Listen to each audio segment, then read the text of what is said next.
سلطان مراد ترکی کی عثمانیہ سلطنت کے چھٹے بادشاہ تھے۔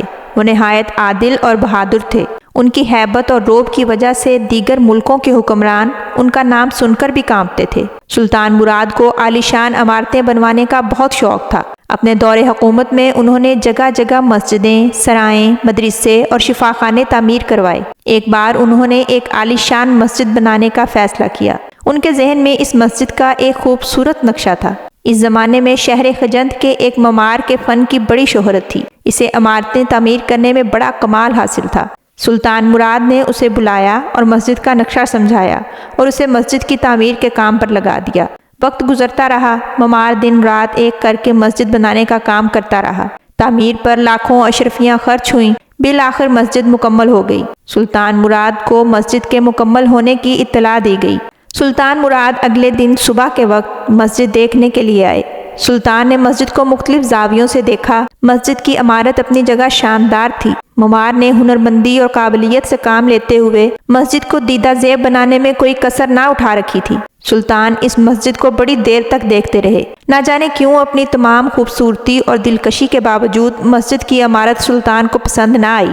شاید اس لیے کہ انہوں نے اپنے تصور میں اس مسجد کی عمارت کا جو نقشہ بنا رکھا تھا، یہ عمارت اس نقشے کے مطابق نہ تھی۔ ان کی ناپسندیدگی ان کے چہرے سے ظاہر ہو رہی تھی۔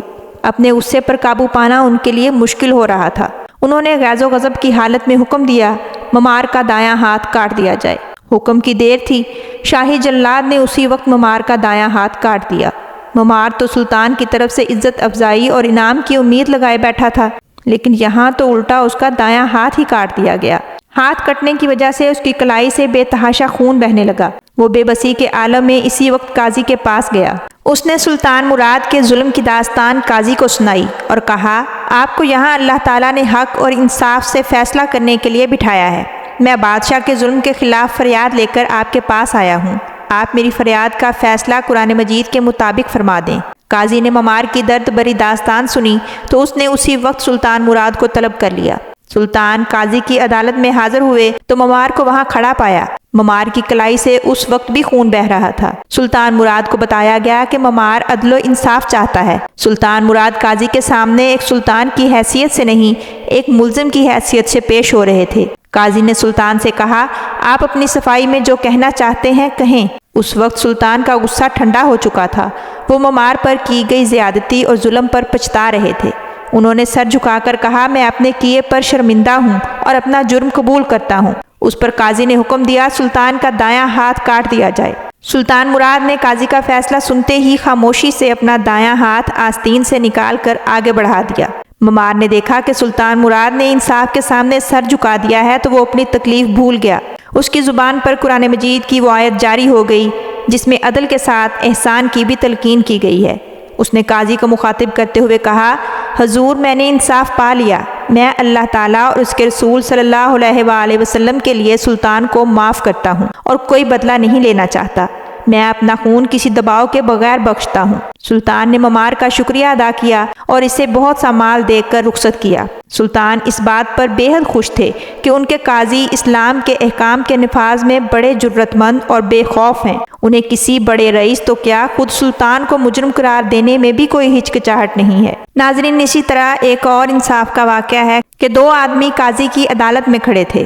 ان میں سے ایک نے دعویٰ کیا کہ میں نے اپنا قیمتی مال اپنے ساتھی کو بطور امانت دیا تھا، اور جب میں نے اپنی ضرورت کے تحت اس سے مال کے واپسی کا تقاضا کیا تو اس نے دینے سے انکار کر دیا۔ جب قاضی نے مدعی سے امانت کے بارے میں دریافت کیا تو اس نے صاف انکار کر دیا اور کہا کہ میں نے تو مال لیا ہی نہیں، یہ جھوٹ بول کر مجھے بدنام کرنے کی کوشش کر رہا ہے۔ اس کے پاس اگر کوئی دلیل ہے تو پیش کرے، ورنہ میں تو قسم دینے کے لیے تیار ہوں۔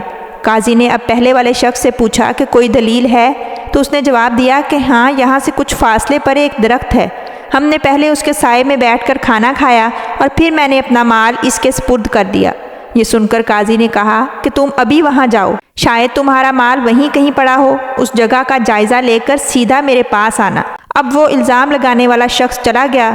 دوسرے شخص سے قاضی نے کہا کہ اپنے ساتھی کی واپسی تک میرے پاس ہی بیٹھے رہو۔ وہ چپ چاپ وہیں بیٹھ گیا۔ قاضی دیگر امور نمٹانے میں مصروف ہو گیا۔ قاضی اپنے امور کی ادائیگی کے دوران کبھی کبھی مدعی علیہ کی طرف دیکھتا تاکہ اس کے چہرے کے تاثرات دیکھ سکے۔ وہ شخص بالکل پرسکون بیٹھا تھا۔